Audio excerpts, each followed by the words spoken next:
welcome to another insightful tutorial on Lapery College of Fashion YouTube sewing channel.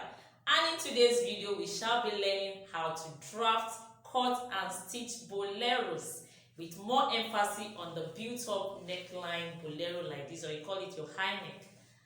Are you loving it? But first, I want to appreciate all my subscribers. I want to thank you all for showing concern when I lost my phone, when I had my birthday. I thank you for all those birthday beautiful messages that you guys sent to me. It made me to feel on top of the world. You guys are actually the best. If you are new to this channel, this is Lapery College of Fashion YouTube sewing channel, and my name is Omotola Demibai, your favorite online tutor here. And on this channel, we upload detailed sewing tutorials weekly on pattern drafting and sewing techniques. I would love you to be part of this wonderful family on YouTube. Kindly subscribe to this channel, and as you subscribe, also hit that notification bell so that you get informed each time my video comes up on this channel. So back to the tutorial, we're talking about boleros. I foresee bolero coming up because this is a do a lot of corset, strapless and things like that, and not so many people find that comfortable to wear but when you have your bolero, you put it on it, man, you can go to church, rock it anywhere, party like that. So let's get to learn how to do this bolero. So even if you are making your corset, like for me, I'll say I'm a bit conservative. I do corset, but I cannot really expose my body like that. So my bolero on top, I feel comfortable to go to church, to go anywhere I'm going. So let's get started.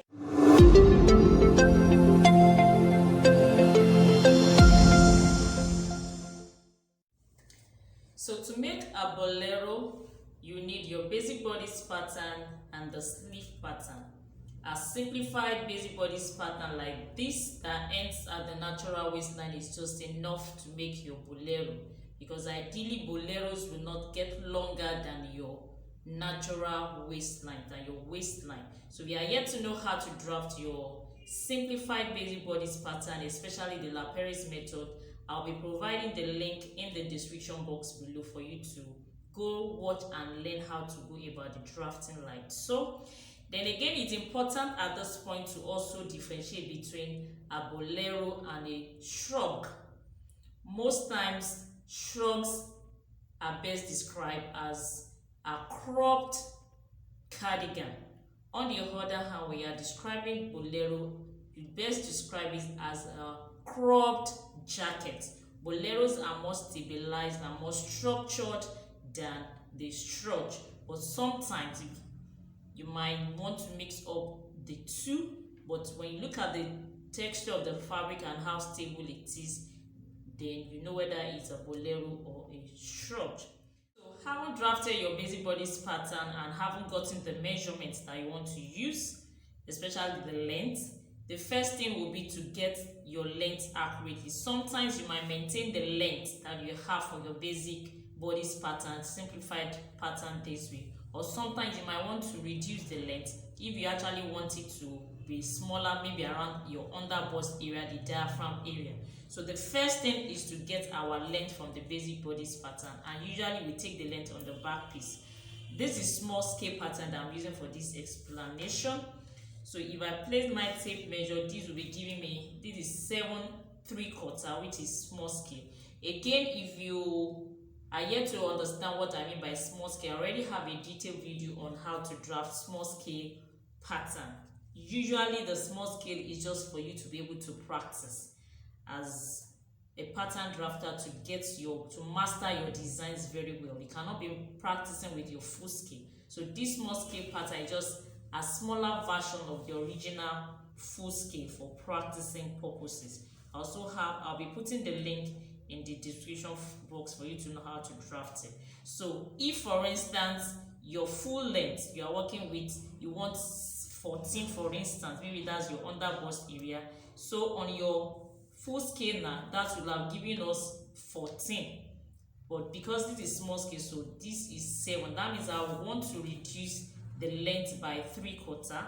So whatever it is I reduce the back with, I'm going ahead to reduce the front pattern as well.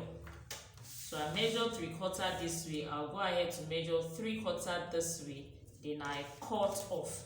And because this is Bolero, our waist shaping will not be required. We just simply leave it like that, or we just wipe it off. I'm actually explaining this because this is Lapery's method, which has all the waist shaping, so that you understand how to go about it. Even the center back typing will not be required, so you can just clean off like so. So once again, first thing is to get your length. Either you are using your full bodice this way, or you are reducing to your desired length. So we reduce to our desired length and cut off. So having got our desired length, we align the front and back patterns together at the shoulder line to do our neck width, neck depth, and the front style line. So having aligned at the shoulder, you determine your neck width, how wide you want it, and this actually depends on the particular design. If it's something that is going to have collar, you might not necessarily need to widen the neckline at all. Again, for the front style line, it depends on whether you want the front to be fastened together. Sometimes you might introduce loop, something like this, to fasten both sides together. And if that's the case, by the time you are drawing your style line, it will actually touch the center front. So let's assume we have done our neck width this way, then the neck depth for the back like this will connect together. Then depending on where we want, if it's something like this at the neck, we'll have to connect to touch the center front before we now blend this way like so. But if on the other hand you want it to fasten around here, that means from the neck region, we actually have to draw the style line to come this way before we now connect and blend to the side same line like so. So depending on the design that you want to do, you are good to go. Just draw it out the way you want. You'll have seen it on pattern before placing on fabric, and this is one of the beauties and advantages of pattern drafting. You preview, you are sure before you go ahead to now cut. So let's get to do this particular one. Let's do something like this, starting from the neck. So I'll just picture where we want it to, the width of the fastener, just something like this. So for this particular one, we intend to insert rope here. So I'll just mark it. And from this point now, just simply connect, draw the style line properly this way and connect with the side same line like so. And with this, we are good to go. But again, we could observe that we are having our waist dart here. And usually by the time we cut, it will not blend. So at first, we might want to transfer this waist dart to the side so that we can properly draw this style line effectively. And as such, we will even have enough fitting, more fitting when this waist dart comes here. So let me get to do that. I'll close it up. So with this, I can now properly draw my style line very well. Like so. So I'll go ahead now to cut. So having cut off the neckline, this is what we'll have. Then we need to fill up this region. So go ahead to place it on another paper now. And when you observe that our dart now, having transferred the waist dart here, it will get wider from this point now to this other point, which will actually give the fitting for the Bolero very well. So I'll fill up, then we can separate front and back. So having separated front and back, this is what we'll have. Then having filled up this region, so this is what we'll be having afterwards. So go ahead now to place on fabric, and placing on fabric, we'll be having this for the back. Here will be unfold, and for the front piece, we'll have this. And the darts properly notched, and the point at which we are going to be putting our fastener, inserting the rope, also notched properly. And for this front piece, even if you do not want lining on your Bolero, it's best you double this region to give it that structure, that stability. So I'll cut this, so making two pairs like so for the front piece. So we'll go ahead now and do the sewing and see what we have afterwards. So here we are. So these are the front pieces produced by this pattern like so, and here is that of the back. So all we'll need to do will be to just join at the shoulder and join at the side seam, and here is our rope, the fastener like so. So let's get to do the finishing. So here we are done, and you can see the fastener holding it together. So you can go ahead now and attach any sleeve design of your choice to it. So moving on, it's also possible for us to have our bolero in such a way that there will be no fastener at all at the front, and as usual you need to get your desired length. So for this, let's maintain our basic length this way. So go ahead attaching front and back pieces together at the shoulder. Then we'll pick our neck width, then we'll do the neck depth. Then for the front, now this is not having any form of fastener, so we do not need to get to the center front. So I'll simply draw my style line this way. Then we'll connect like so. And of course, we do not need the waist shaping, so we'll wipe. So with this now, I can go ahead to transfer my waist dart down here to cut off properly. So having transferred waist dart here, we can now properly draw the style line. Then we'll go ahead and cut. So having cut now, we'll go ahead now to fill up this dart, the opening. Then we'll place on fabric. So placing on fabric, this is what we have. Then we'll do our notchings, mark at our dart. Then we'll go ahead to do the sewing and join together. So here we are with this type, without any form of fastener at the front like so. So you can go ahead to put any sleeve design of your choice on it likewise. So moving on, how do we get to do our high neck bolero, or you call it the built up neckline? We'll still be making use of our basic bodice pattern this way, and at first we need to determine our length. So if, for instance, we actually want this to be at the underbust line, you need to pick your underbust length. So the back length we are having here is roughly 15, so probably underbust is 13. You could want to use it, or simply use your simplified bodice this way. So having done that, it's built up neckline, so we need to raise up the neckline. And to do this, we have two ways of going about it, but in this class I'll be teaching us just one, which is my own preferred method, though you could use the other method too, but in subsequent tutorial I'll be teaching us the second one. So the first method is for the back piece to actually carry the high neck effect. So I'll go ahead to place this back pattern on another paper. They will be extending this neckline upwards this way. So having placed on another paper, the center back line here remains straight upwards this way. Then depending on the height, which shouldn't be too high, you go upwards this neck point at the shoulder line this way. So I'm going up by roughly 3 inches this way. So straighten it upwards like so. But this angle now will not be left like this, so we just need to blend in this angle to be curved like this. You could use your curve ruler, then it becomes curved this way, so that by the time we are doing the sewing, it will actually relax. So center back straighten upwards, height measured, then we'll go ahead now to cut.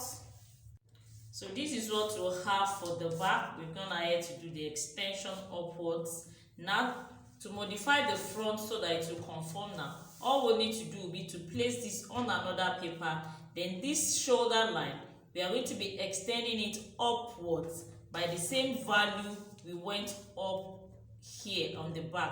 So I went up here by about roughly 3 inches. So from this neck point, I'll simply extend by the same value. So having placed the front on another paper and following the shoulder slope, we have drawn the extension.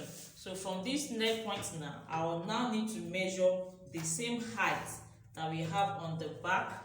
So I'll measure it this way, which is roughly 3 inches 278, like so. Then I'll mark it.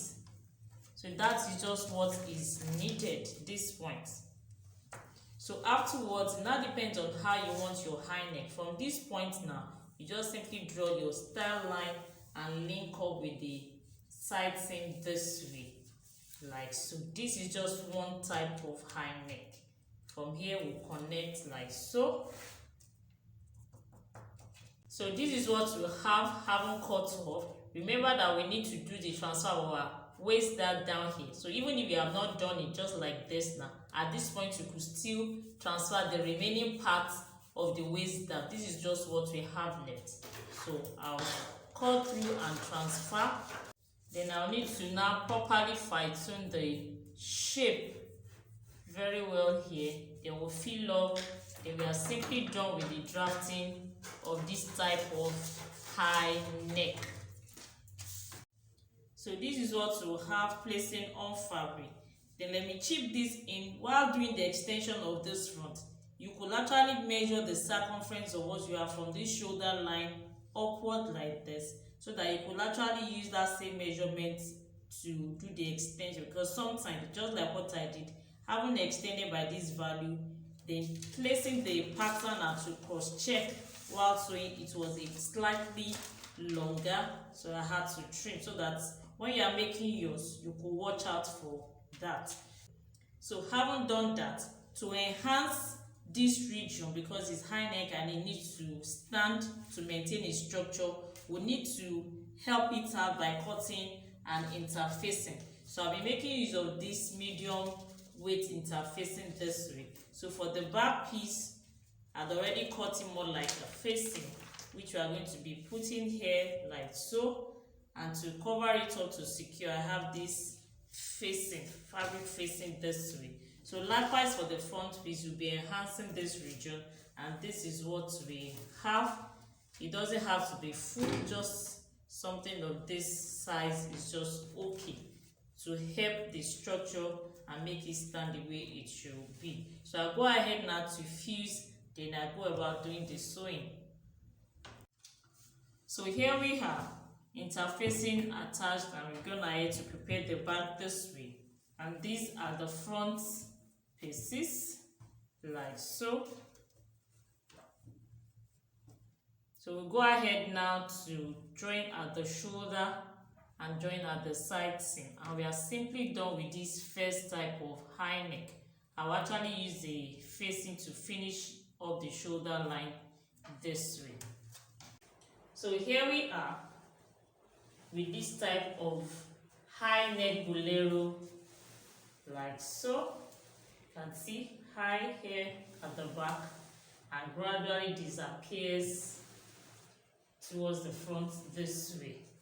So it's also possible to have another type of high neck in which we'll still maintain the back like this, but at this front it will go upwards like this. It will actually extend upwards before going down this way, something like this. So how do we get to do that? So for this second high neck design, we need to extend the neck, back neck upwards, just like we did the first one, for it to have the effect of the high neck, the built up neckline. Then we'll be going ahead to modify the front piece appropriately. So having extended the back, this is what we'll have. And to modify the front, you need to place on another paper this way. And following the shoulder slope, we'll simply extend outwards, and we need to measure this part. Earlier I said circumference, no, it is the part. We'll measure this part, what we have, like so, and we need to come from the shoulder tip, measure the same thing, like this. So wherever it is that it stops, then we'll go ahead to mark. So that is what is needed at this point. Now for this design, remember the first one we did, from this point we actually went down this way. But for this particular one, having marked this point, we'll go outwards. So it now depends on how long you want the extension. You go outwards this way before now coming to link the side seam. So for that, I'll simply place my ruler this way. Then it now depends on how high. You could tilt it this much, like so. So let me tilt it this way. Then from here now, I can now go ahead to blend this way. So one is free to actually draw the style line as you want. Then for our waist that, we transfer here and simply fine-tune the style line properly. So placing on fabric, this is what we have. I have 2 pairs, 4 pieces of the front. I've marked my notchings for the darts. So go ahead now to cut the interfacing. Remember, for high necks we need to enhance. So I'll be cutting my interfacing for this region and even for that of the back. Then I'll do the sewing. It's raining out here, so I wouldn't want the noise of the rain to disturb. So let's get to finish on time. So here we are. For that of the back piece I haven't prepared, I decided to add lining to this. So this is what the wrong side looks like. And for that of the front pieces, this is one side of it, this way. And this is the other side. I'm here to turn it over. So for the interfacing, you have to start, this is the shoulder, this is the armhole, from somewhere here like this, down here, so that you have stability like this. So I'll go ahead now to construct that on this other side. Then we'll join it and see what we have. So this is what we'll have afterwards. You can see the effects of the extension, unlike the first one that we did, like so.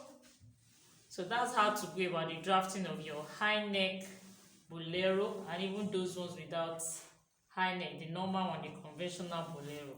I'm sure you've learned a lot from this video. Kindly give it a thumbs up. Don't forget to subscribe if you are yet to do so. Follow us on all our social media platforms. We also have paid classes that you can enroll and upgrade your fashion career. I see you in my next video. Bye for now. Lapery College of Fashion, raising professionals.